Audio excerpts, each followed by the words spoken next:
It's an orange juice. What's up, everyone? It's OJ, and today we're going to be talking about third-party gem services. They are places where you can get someone to load up your account with something like 14,000 gems for the low cost of between $35 and $45. Some gems come from currency conversion arbitrage. Most of them are bought from stolen credit cards. So let's talk about how this works. You have to go through another person or website and give them your account details.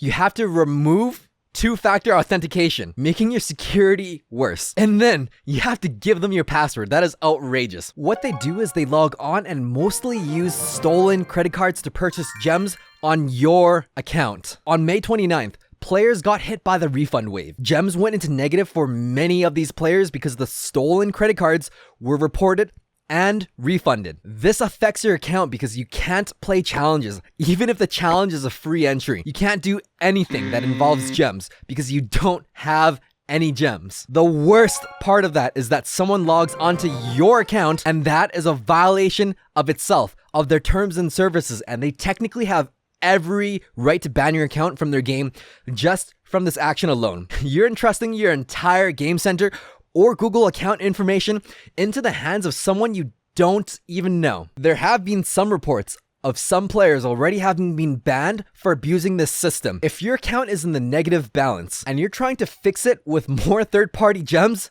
please do not. You're probably going to get permabanned at that rate. My point is that you can be punished for using third-party gems. There is one picture circulating around the internet. Someone is sitting at negative 2 million gems. That is $14,000 worth of gems.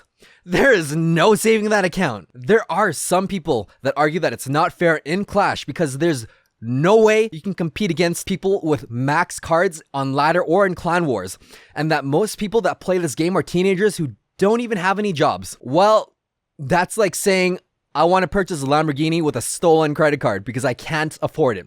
I mean, I would download a Lambo if I could. It doesn't make it okay for you to use third-party websites to steal for you. And in the end, it's you who gets punished and not them. I've spoken with Supercell. What's your stance on third-party gems?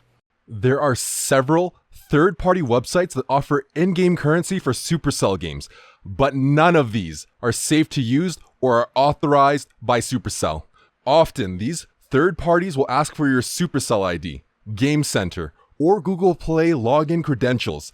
This means they will be able to access your game. It also means that we can no longer guarantee the safety of your account, and you might not be able to recover that account anymore. Why was everyone affected on the same day? And why weren't the gems immediately revoked at once? Third-party gem sellers use counterfeit or stolen credit cards to be able to provide a cheaper gem service. The bank, card issuer, or the store where the purchase was made on will try and collect the money from the transaction for a certain amount of time. But once it's clear that the card is not covered, the transaction is canceled. That in return leads to the automated gem revoke service to deduct gems from accounts that were refunded. We're working on perfecting the system to be not as dependent on outside information. It would make it more immediate as we wouldn't have to wait for other parties to act before we can take action. Currently, we'll sometimes face bottlenecks somewhere along the way. When that bottleneck then eventually gets cleared, a lot of things might happen at the same time. Most third-party gems come from stolen credit cards where the credit card company issues a chargeback, triggering Supercell to refund those gems, putting the buyer in a negative gem balance. I'd say the best and the cheapest way to get cheap gems is to go to Costco or Walmart when they have sales. I know in Canada, I can get $100 worth of iTunes for $90 at Costco. Sometimes they even have sales where you can get it for $80 at Costco. That's not a bad deal. Maybe I'll pay my Netflix with that discount.